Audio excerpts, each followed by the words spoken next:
Go ahead. Categorically speaking, was the Philippines one of the countries that initially did not want to include land reclamation and militarization in the joint communique?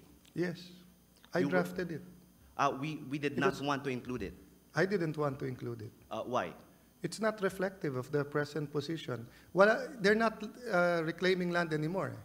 So why will you put it again this year? But since, yes, in fact, there was reclamations in the past, and you can start to reclaim again, and that was the general sentiment, I accepted it.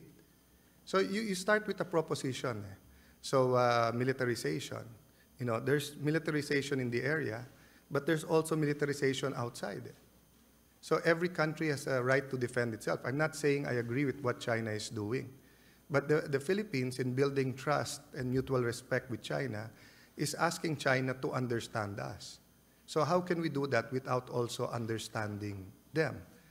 Having said that, we cannot compromise the freedom of navigation and oversight and overflight. We cannot compromise international law. We are signatories and believers in the UNCLOS.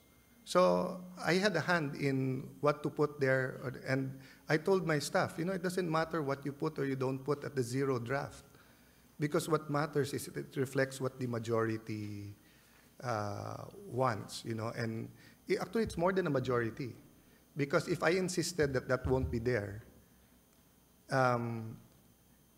there's a possibility it won't be there. There's a possibility we won't have a joint communique, because that's the beauty. The strength and weakness of the ASEAN is the centrality, meaning we decide on consensus. It has to be 10-0. So it's a strength because so far we've found a way to vote together. But it could be a weakness because if only one of us didn't want a certain word there.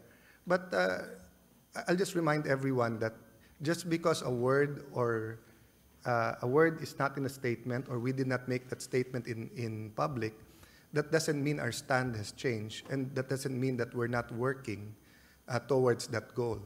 Politicians and diplomats are so different. Because politicians, and I can speak for politicians being a politician for 25 years, use the microphone. And they try to gain the support for their stand.